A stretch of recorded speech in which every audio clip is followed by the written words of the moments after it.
But for insight as to what all these could mean for the region, I'm now joined by Cheng, a political analyst in Hong Kong. Thank you very much for speaking to us on TRT World. So what do you make of these comments so far reported by Chinese media that came out of this meeting? They seem to be rather positive. Kim Jong-un certainly now has managed to secure the initiative in talking not only to South Korea, but also to the United States directly.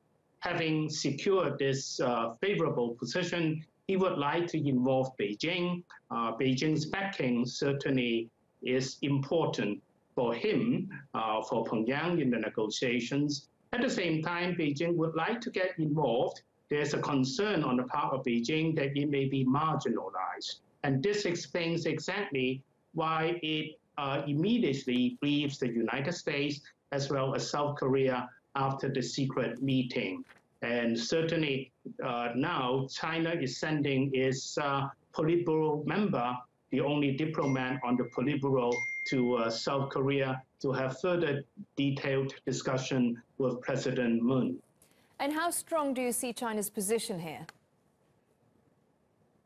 China's position is less strong as before because Kim Jong-un has now been able to talk to South Korea directly and to the United States directly, trying to be in control of the entire negotiating process, trying to reduce the importance or even to the extent of rejecting an intermediary. But China certainly is important because after all, North Korea wants to get foreign aid from the international community, and China certainly would be the most important trade partner for North Korea and a major provider of aid, at least in the initial stage.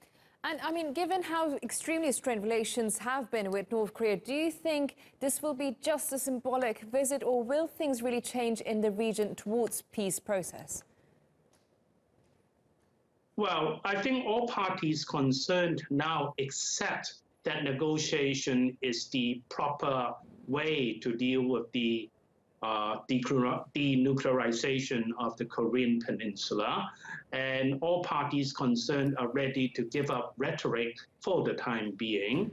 And therefore, there is a reasonably good atmosphere to engage in serious negotiations. But I think everybody knows that negotiations will be extremely difficult and there will be a lot of twists and turns.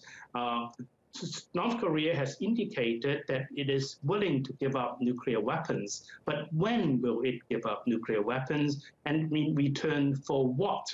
And apparently, it is difficult for North Korea to give up its nuclear weapons program in return for just diplomatic relations and a promise of not attacking North Korea on the part of the United States. This promise will bound to be just a piece of paper. So how to secure a mutually acceptable arrangement is going to be rather difficult and challenging. Well, we have to wrap it up here. Thank you very much for that insight there, Cheng.